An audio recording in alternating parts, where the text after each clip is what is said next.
Apparently, we're not sure if we're doing the intros again or not. So it looks like we're live. Welcome back, everybody. We're now in season 3. It's been a little crazy. Had a good long break. Some of us were kind of burnt out, but we should be good to go. We have a few things that we're doing a little different this season than we have in the previous. All of the shows previously were live, which has been kind of cool, but we want to try something a little different here. So with that said, this season, what we're planning on is this show's live, obviously, because you're here. The last show is also going to be live, but the shows in between that, and we're going to have 4 of those, they're all going to be pre-recorded. What we haven't decided on yet is whether or not we're just going to drop them and let them go and let you guys watch them at your leisure, or if we're going to do a live like Q&A while it's playing in the chat only. So stay tuned for that because we're still figuring things out. Had a few staffing changes as well that you'll notice. This season, it's just going to be Andy and I for the most part. We might have a special guest here or there pop in and drop in their 2 cents, but for the most part, it's just going to be Andy and I. I think that's going to be really cool. We're also going to try to keep the time limits down for you, so that should be awesome. I know everybody's busy with work and whatnot, and we do appreciate you coming in and checking out the show and participating as much as you can. So with that said, I think really what Andy and I wanted to do today was kind of show you where we're at on our layouts. So we're gonna hit a layout tours, a couple of layout tours, mine and Andy's. Show you what we've done over the off season, show you what we've done so far. My goal is to, at the last episode, do another one to kind of show you how much progress we've made over the course of the season. So with that said, I'm going to go ahead and start on my layout tour. Forgive the shakiness. I'm going to break the camera off the tripod here, or my cell phone really, and walk you through and show you what we got. Let's see, switch cameras. How do I switch cameras in StreamYard? Stand by.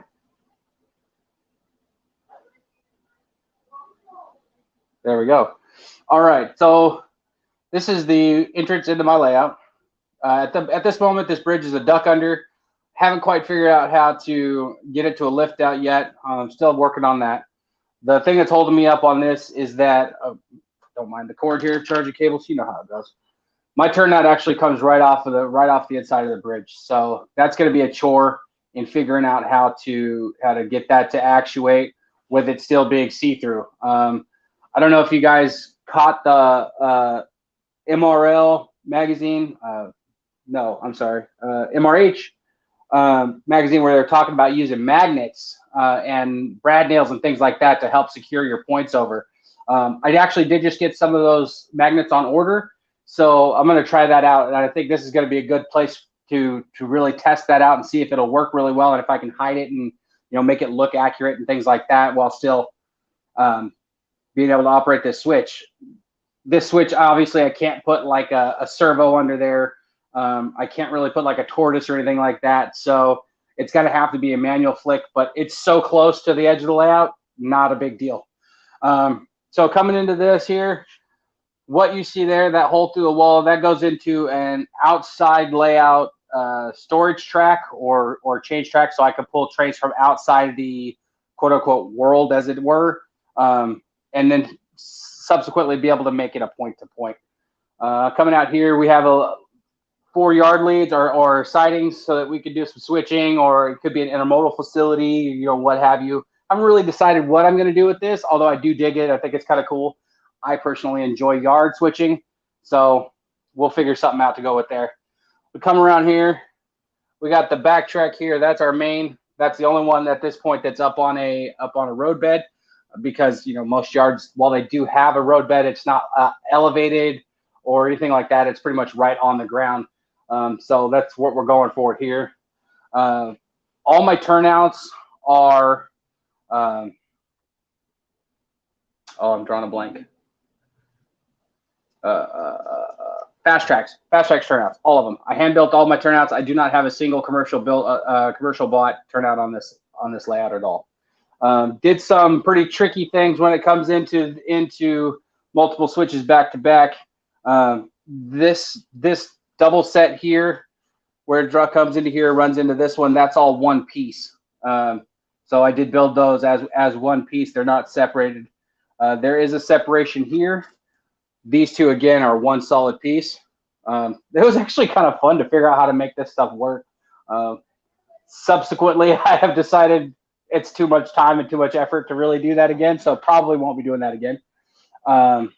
More turnouts. Yes, I'm a Southern Pacific modeler by design, although given that my layout is loosely based on the west side of Washington, Western Washington, and the Puget Sound area, it's loosely based off of anywhere from Stillicum, and you can look it up on the Google Maps, Stillicum up to Tacoma Yard. This is going to sort of be the Tacoma Yard point. So as we move through, you'll be moving in a southbound direction from here. On this side of the yard, I did, because it's visible and everything else like that, I did put 2.5-inch spacing in just to make sure we had plenty of clearance. Although these turns are mostly wide enough that really didn't need to go that deep. This set of switches here is a real complex kind of thing, but it was fun to figure out and put together and make it work. Haven't really tested it lately, but I do have a lot of work to do on my turnouts where you would normally have switch motors, things like that. I'm actually going to do just ground throws. I did get the Caboose Hobbies ground throws HO scale, so I know that those are supposedly a little bit bigger than what HO scale actually is, but I think it'll be cool, and because I got big old fat fingers, it'll probably help me out a little bit more. Back here, I've got 2 programming tracks, which are also going to double as, engine facilities, such as washing or fueling, sanding, all that other good stuff. As we loop back around over to this side, that ties back into the second there, where you got a double main. Well, it's not even really a double main. It's a single main with a yard entry. Back in the back there, the scenery you see, I still got this portion here that is not finished from season 2, but this is all the scenery that we did in season 2.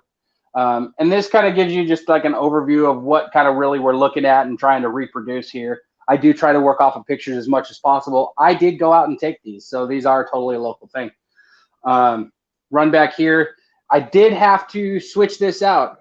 The original one was a little bit short, which caused me to have to have a couple of derailments around here coming back in this direction.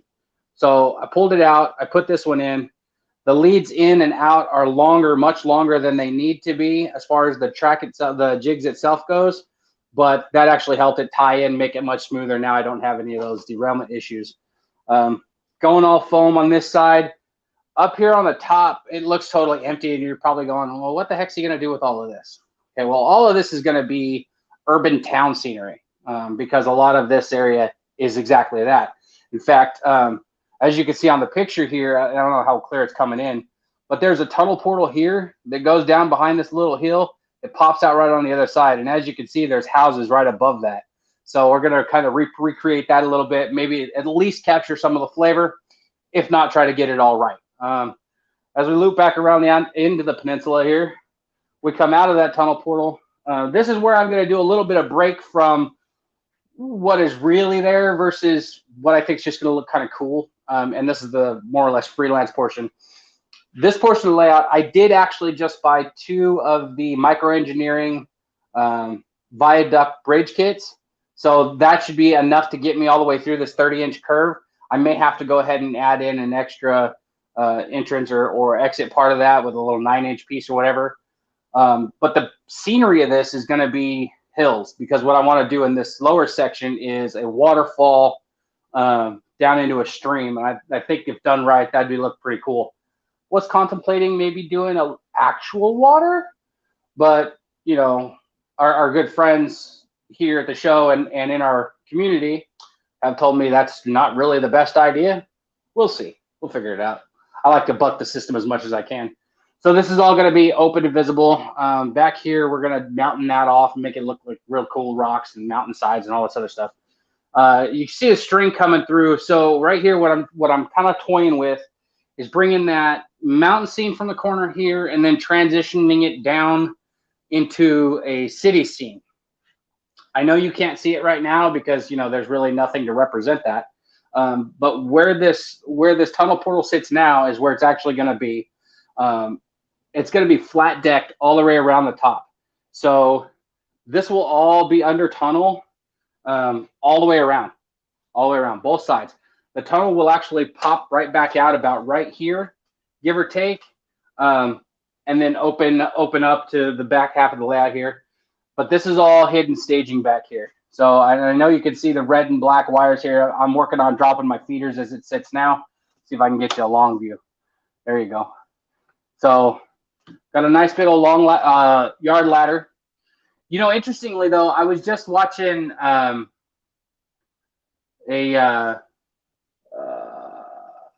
what's his name? Ken Patterson's show, and they had mentioned something about the microengineering yard ladder.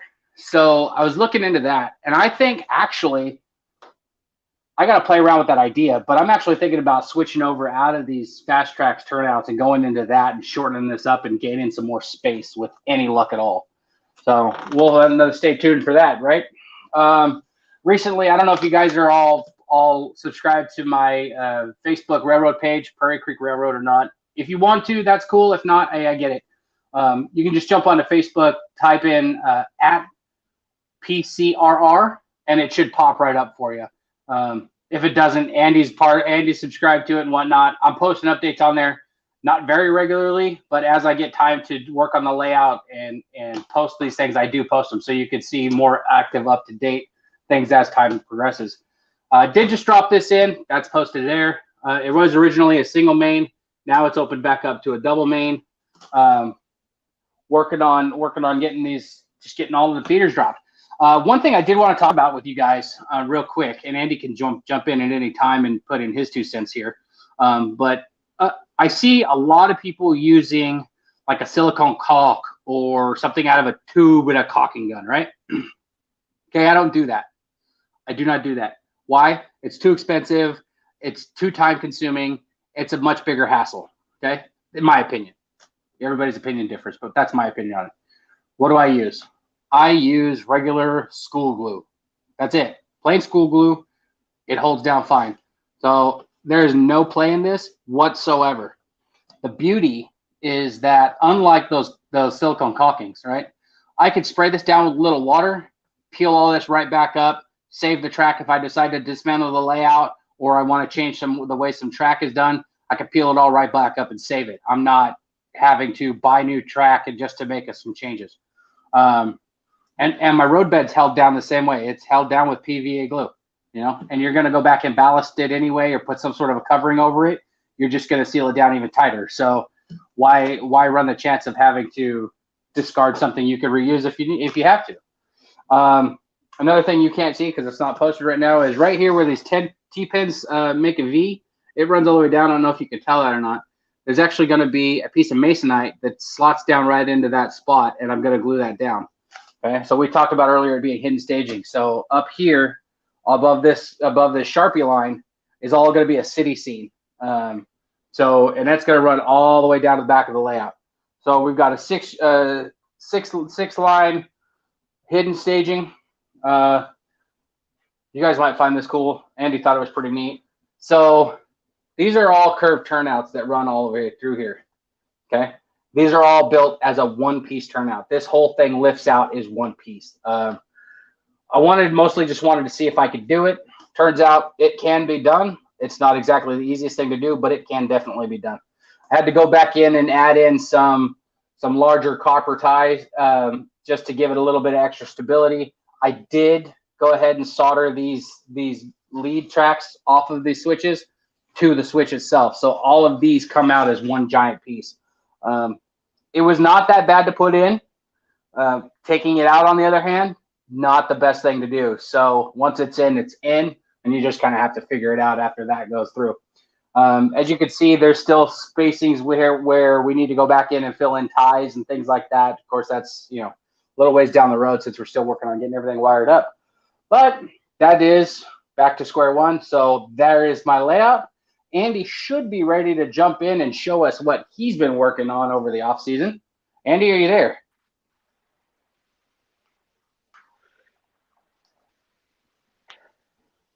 Can't hear you. Folks, this is what happens when you decide to use two devices. Oh.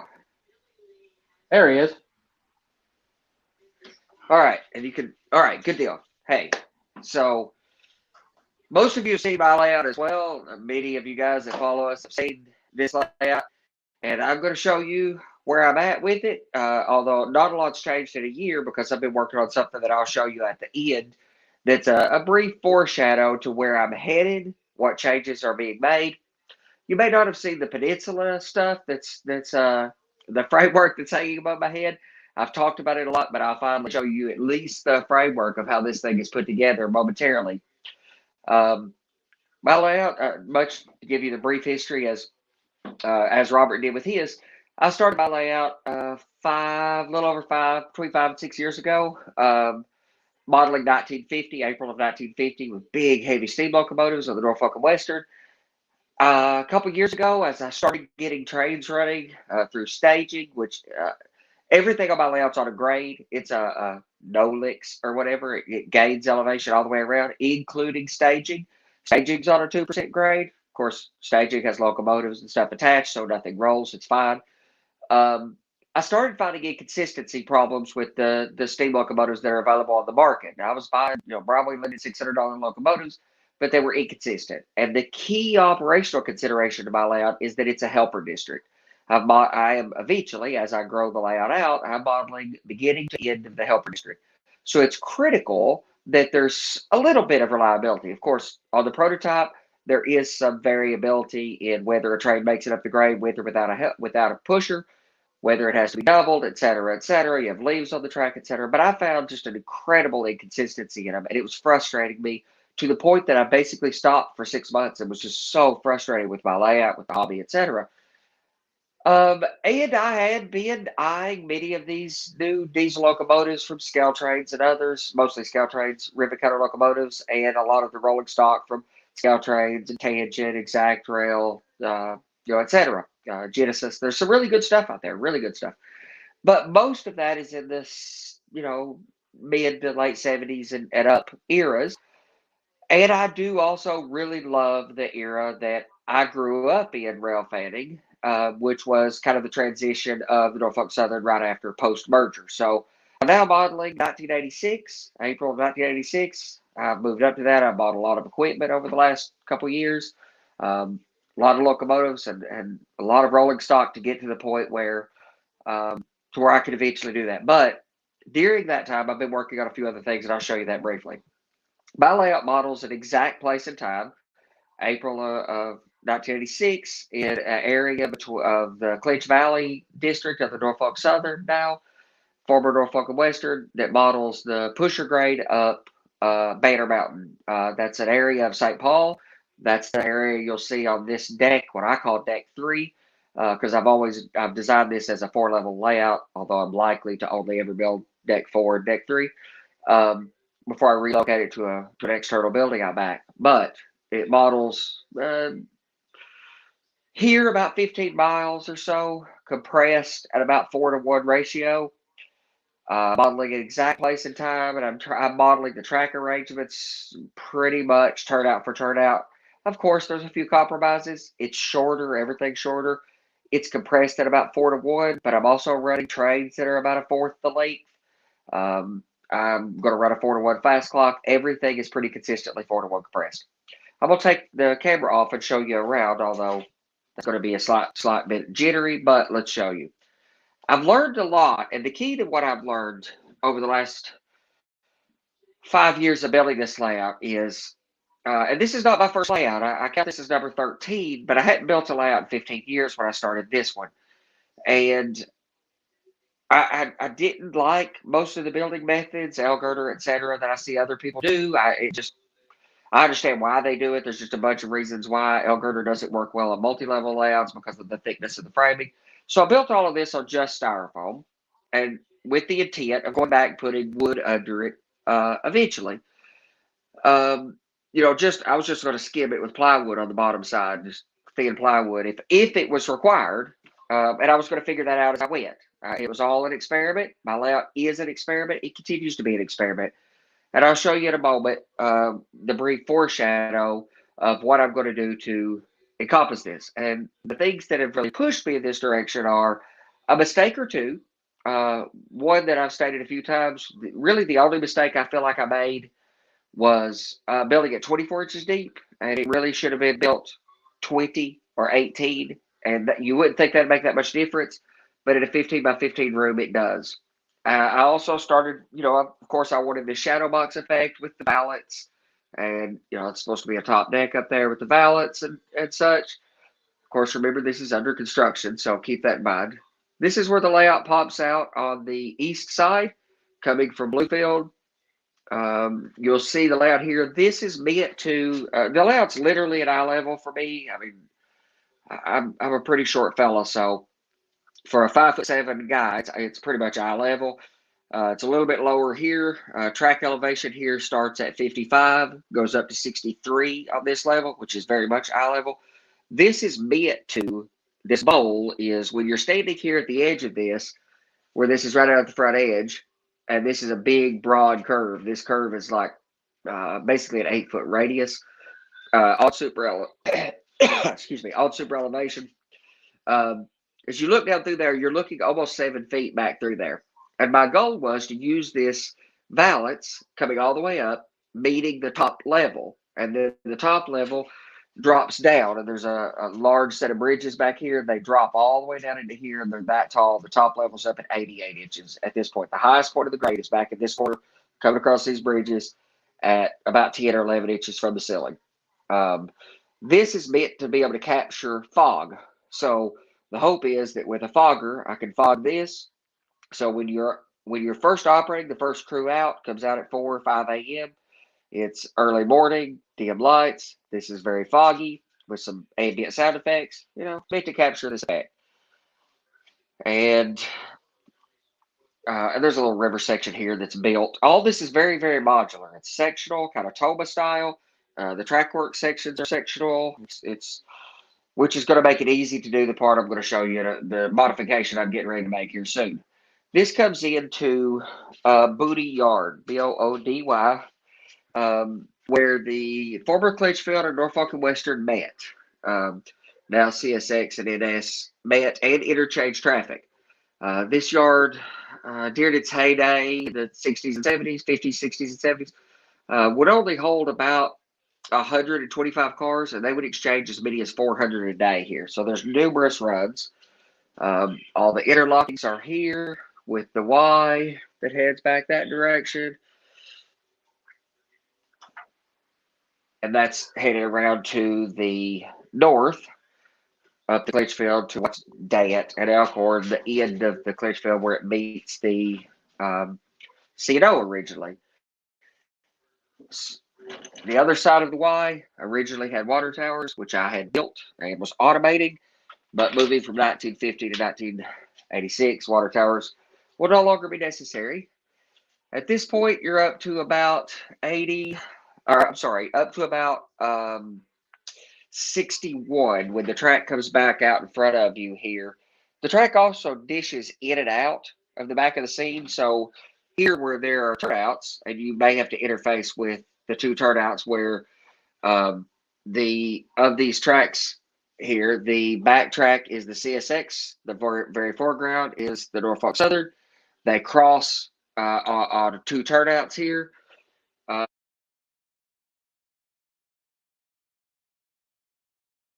It comes back out to the front where you have to throw turnouts, most importantly, where you have to uncouple cars. It comes back to the front, very close to the front. However, at other sections of the layout, here, for example, it's dishing back toward the back over a little hill. You're looking through trees at it. And so you shouldn't have to touch the trains as they just navigate around. You get to watch it more as a rail fan when you are between places that you interface. Here's another place where the track works right along the front, but there's quite a few turnouts to be built in this section. I am going to make some changes to that now that I'm narrowing the layout down and carving some off. But even here, you've got trees, and they're flattened off the back. They're like tree flats on the front of the layout, which I've done on the back of the layout as well. And But the goal is that you're looking through trees anytime that you get a chance to be a rail fan, you can. And at other times when you have to be an operator, the track work comes forward so that you can be an operator. This is the town of St. Paul, where the clinch field is in the foreground, or the CSX is in the foreground, and it dishes out onto the peninsula, which is a module over there on the floor. It needs to be set up the peninsula. I'll show you why. And then the backtrack heads up that way, eventually behind the backdrop. And up onto the section, the part that you guys had not seen, if you followed me for a while, is all the framework that makes up this peninsula. The peninsula is all hanging from the ceiling. I've got a support hanging here to mount my phone on a minute ago, but it all hangs from the ceiling on all thread. Nothing touches the floor anywhere in the room. As you come in the layout, the first thing you see coming through that hole, comes out of a tunnel, is a bridge that goes over this valley. This bridge is 7 feet tall. It crosses over the aisle. This section here is part of the aisle. There's a human tunnel here that I'm going to contour and scenic the inside of the tunnel to look like a blasted tunnel, or probably a tiled tunnel. But there's a human tunnel here where you drop through the peninsula.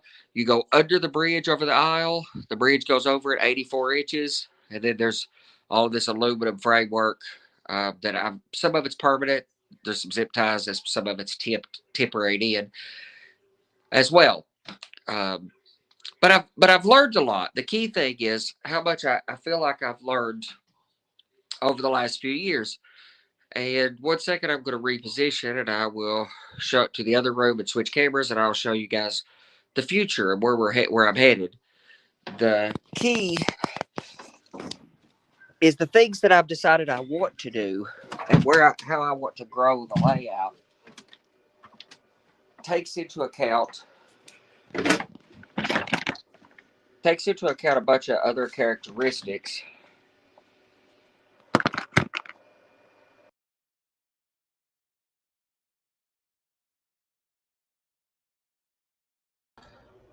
Okay, so the key to the various things that I've learned is that I'm definitely going to be building a structure out back soon. I don't have any room.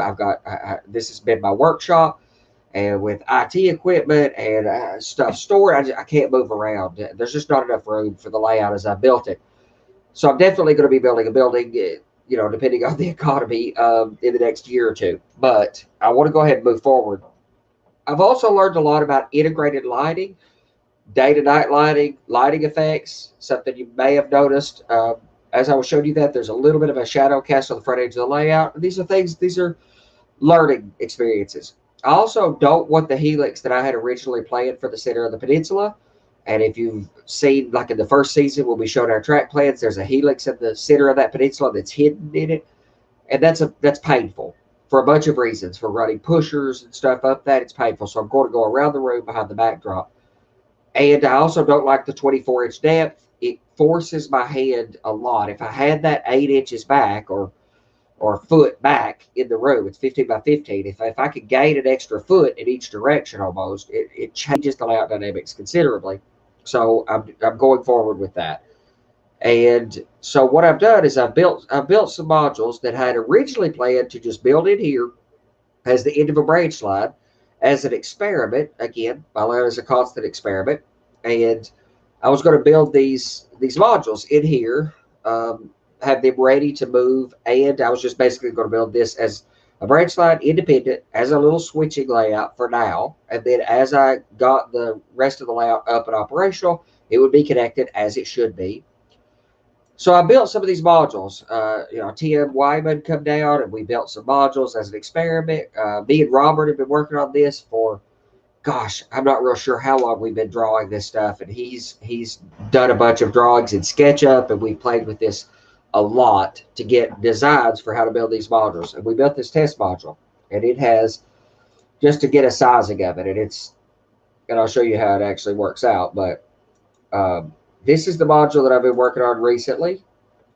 It has integrated valance. The lighting is integrated. It has a light strip integrated here. It'll have a light strip integrated along the bottom edge too for the backdrop. It's coved at the ceiling as well, which is something I really didn't like that I couldn't do with my metal backdrop. So it's coved in the corners and at the top. It's still sectional. It's spline road bed, which my layout was originally designed for. Has these troughs in the styrofoam that were designed for spline, but I had some difficulty actually implementing that as an experiment.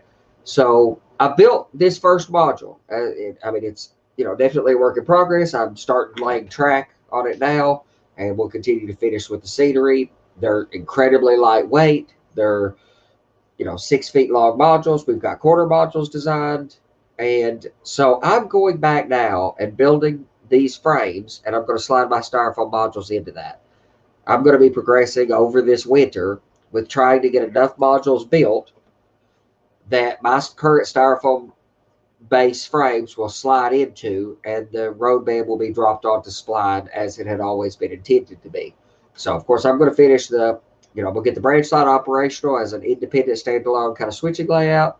I'm going to get that operational. It goes on deck 4.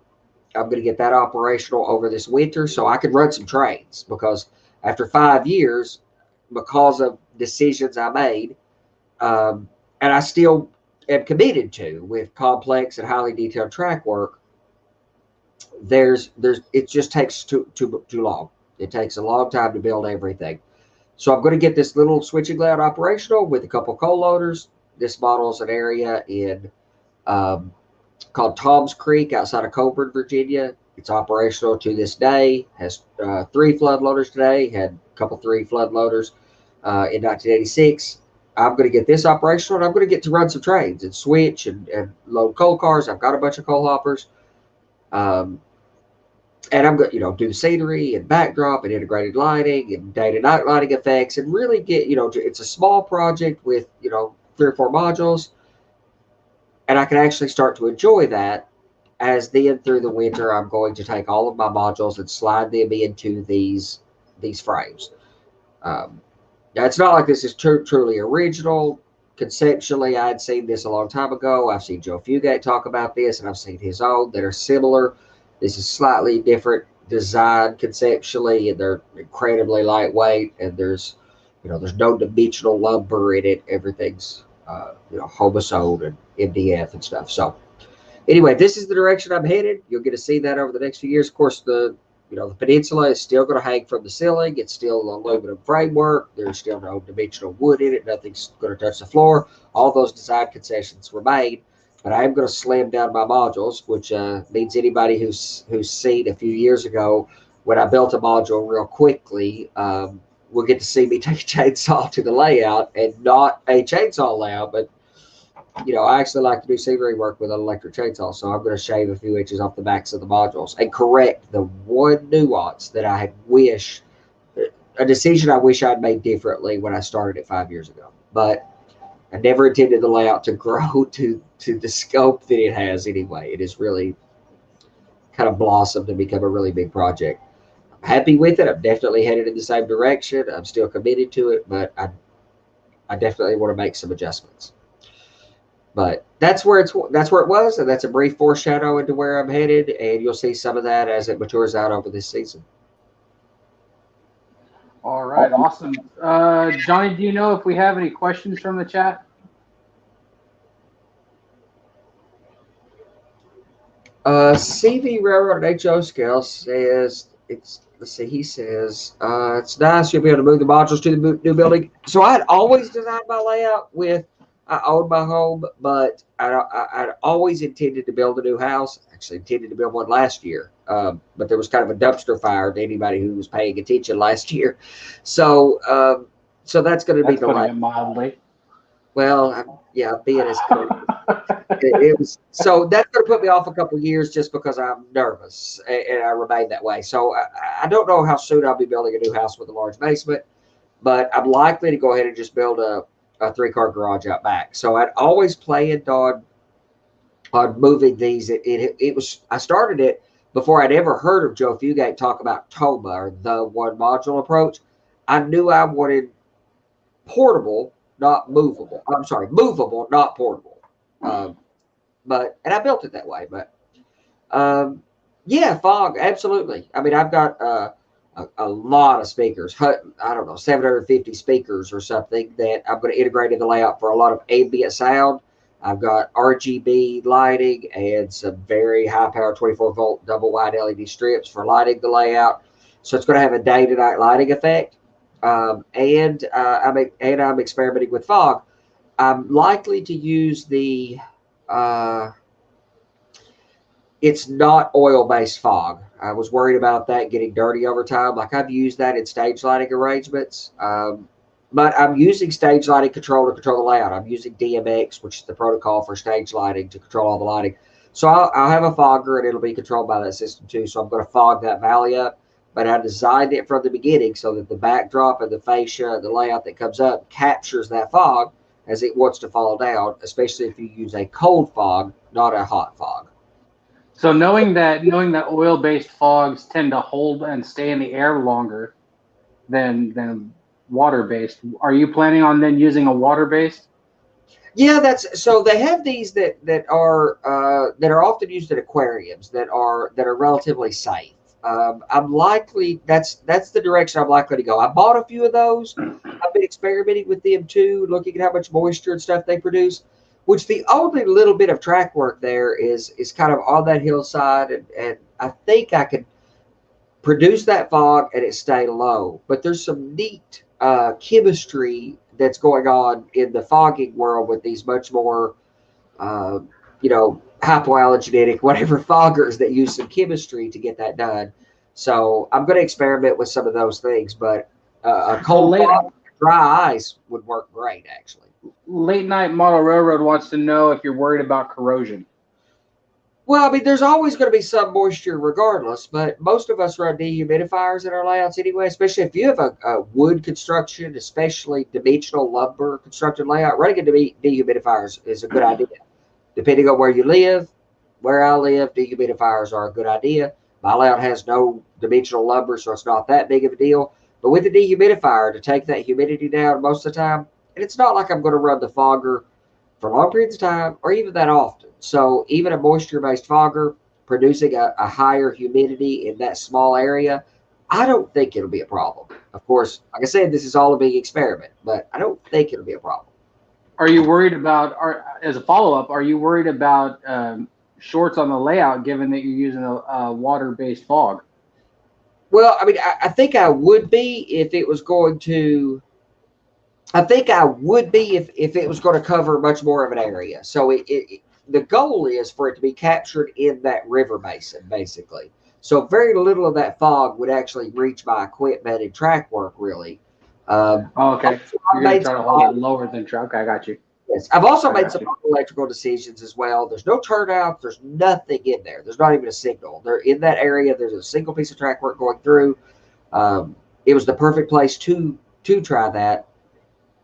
And again, it's just a So then are you going to pump that fog in from below the layout so that it just lays down into that little riverbed section? Yep. I've already got holes run through there with some of that flexible tubing that's like fairly small flexible tubing. I've got a few of those pieces there.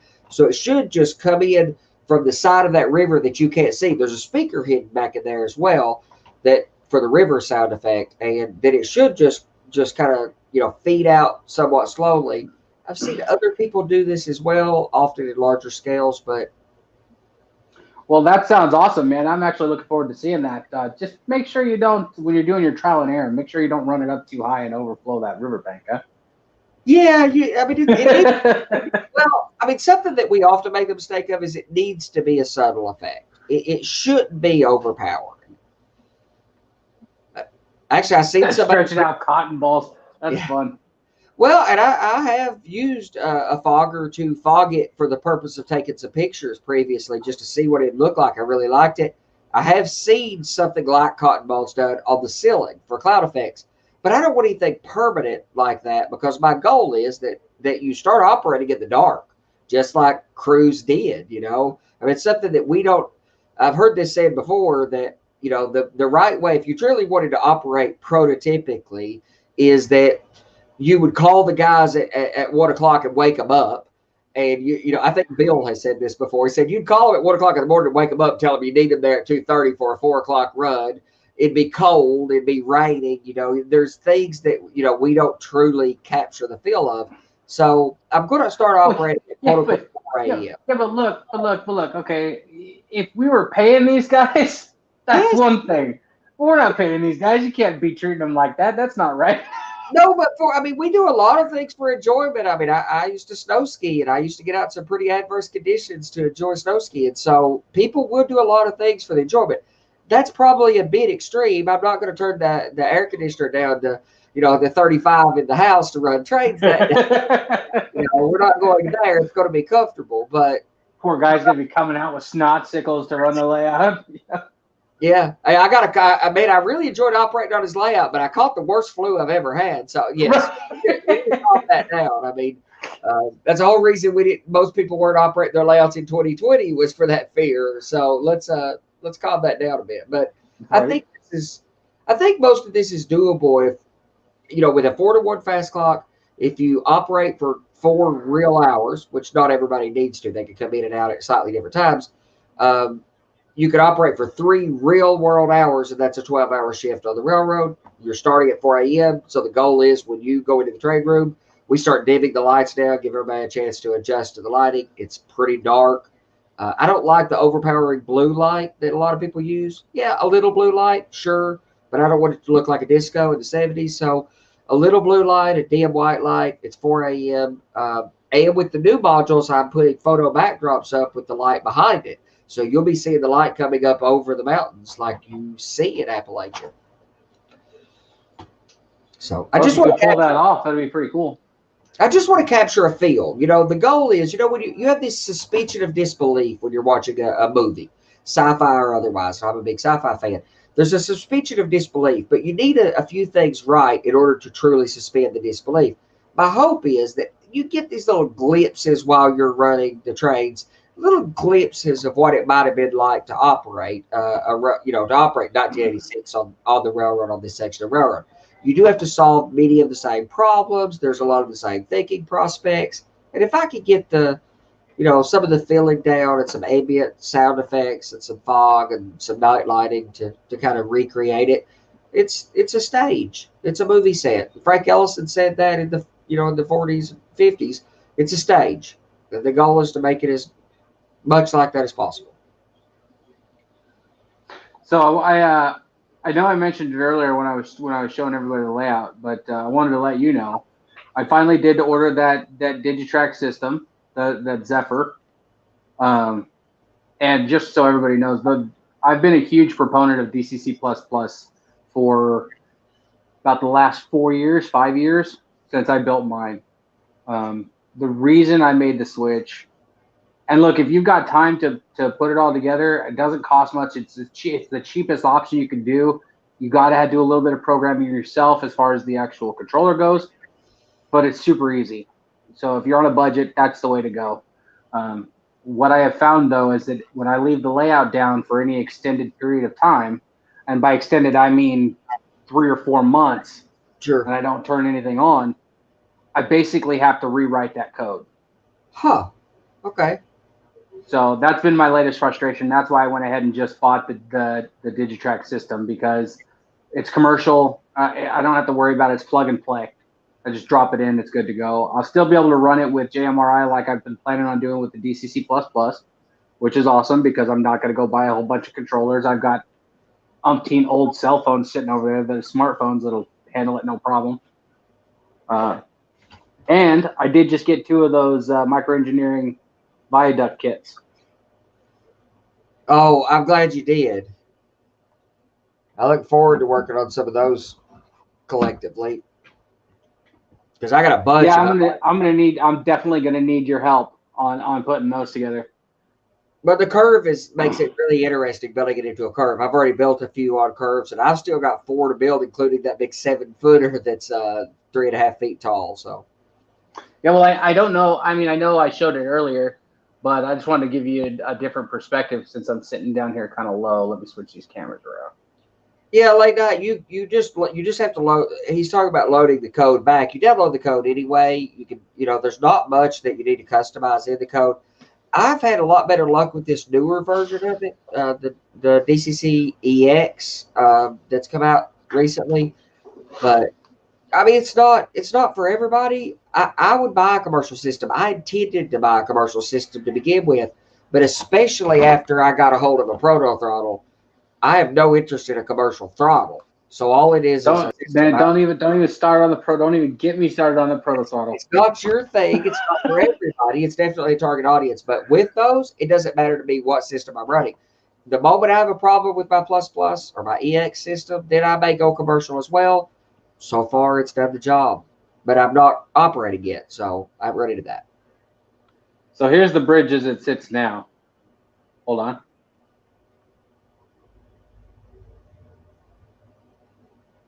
So CV Railroad and HO Scale says DCC++ since Robert had his clinic, but I'm doing signals now and running into problems in implementing DCC++. So I don't know how much help I'm actually going to be here. Let me flip these cameras around while I'm talking here. But from my understanding, the DCC++ is pretty much for operating the trains itself. When you get into signals and different systems like that, and Andy, help me out with the name here because I'm drawing a blank, but you have to go into a different CMRI. You have to go into a CMRI-based operations with your DCC++. Yes, sometimes people do. There's a lot of stuff, turnouts, etc., that are controlled by DCC addresses. Personally, I don't want anything on my DCC system but locomotion. My lighting is separate. My layout control is separate. In my case, I'm using MQTT over Wi-Fi basically, but IMRO Eric is asking about LCC. Digitrax came into this problem too. Digitrax has Loconet. So personally, I'm in favor of layout control being a separate bus than your DCC, a separate system. However you solve that problem, whether that's CMRI, as Bruce Chubb had designed for, it works well. Little tedious to implement, but is a great system. It's what Rob Bennett's using. If you That's what I was just thinking about too. That's a good system because it's got so much history behind it, but it's probably better implemented in actual hardware than it is trying to implement CMRI on Arduino, for example, just depending on your skill level with it. LCC is great.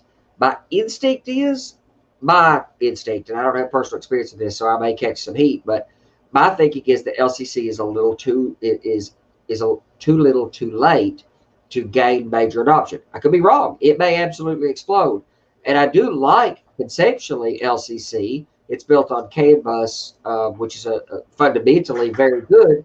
But now in the day of Wi-Fi, when we can buy these little ESP modules, which I don't have one real handy that I can show you, but the little ESP modules, I mean, they cost like $1.50 a piece, and they talk over Wi-Fi. I mean, I don't want to. Yeah, but the counter argument there, if I could play devil's advocate for a minute, is while you and I wouldn't have a hard time implementing the ESPs, not everybody's going to be able to do it or want to take the time to do it because those do have to be individually coded and things like that to work properly.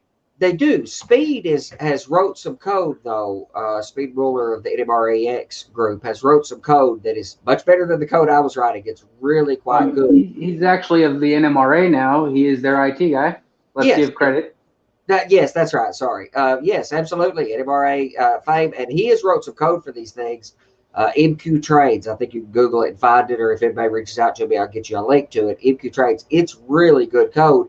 And it's really simple to implement. I mean, there's a little USB thing, you plug it in. It's super simple. It's not for everybody, but the trade-off, as is always the case, do you want to pay in money or labor? So if you're willing to spend an hour or two to figure this thing out, you could save thousands and thousands of dollars implementing a signal system. Signal systems are very expensive traditionally. I mean, thousands of dollars. Eric, to your question, I kind of agree with Andy in that my locomotion system and my layout control systems are going to be separated. The only place they're going to join together is in JMRI because that's what it's there for. So, being able to run trains and know where those are at is going to interface with JMRI, and then the lighting system signals and all that other stuff is going to interface with JMRI as well, so that they all mesh together at one point.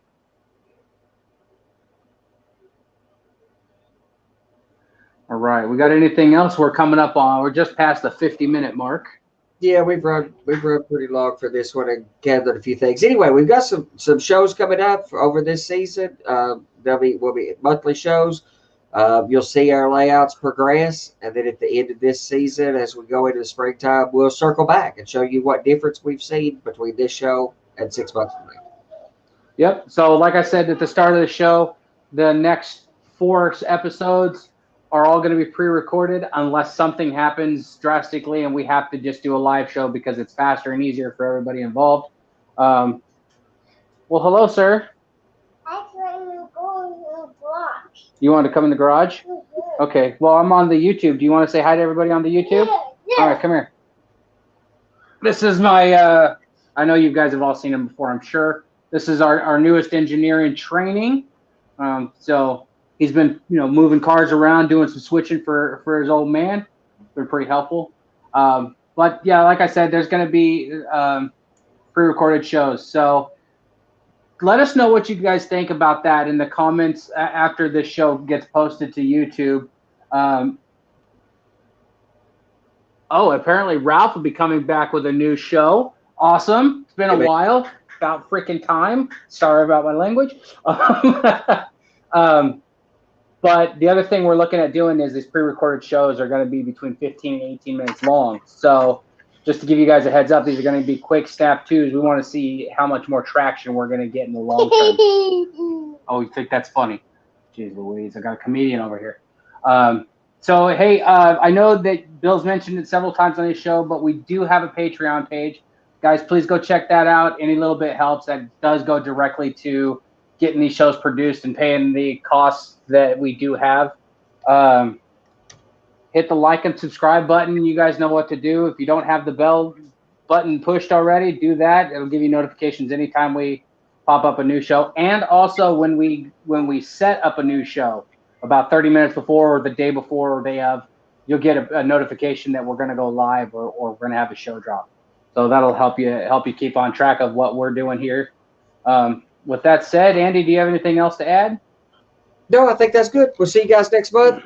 We'll have a build show put out too. But that'll be a new build show series starting soon. You'll see that announcement as well. And Johnny's show comes back next week as well, I believe. Well, look, or is it back already? No, not yet. I think it's next 3 weeks or something. You'll see. Get on our Facebook page. You'll see the announcement for that one coming up too. Yeah, but that's coming back. Bill's show's still here, so we got a lot of good content coming up this season, you guys. Anyway, thank you so much for joining us. Have a wonderful day, and we'll talk to you later.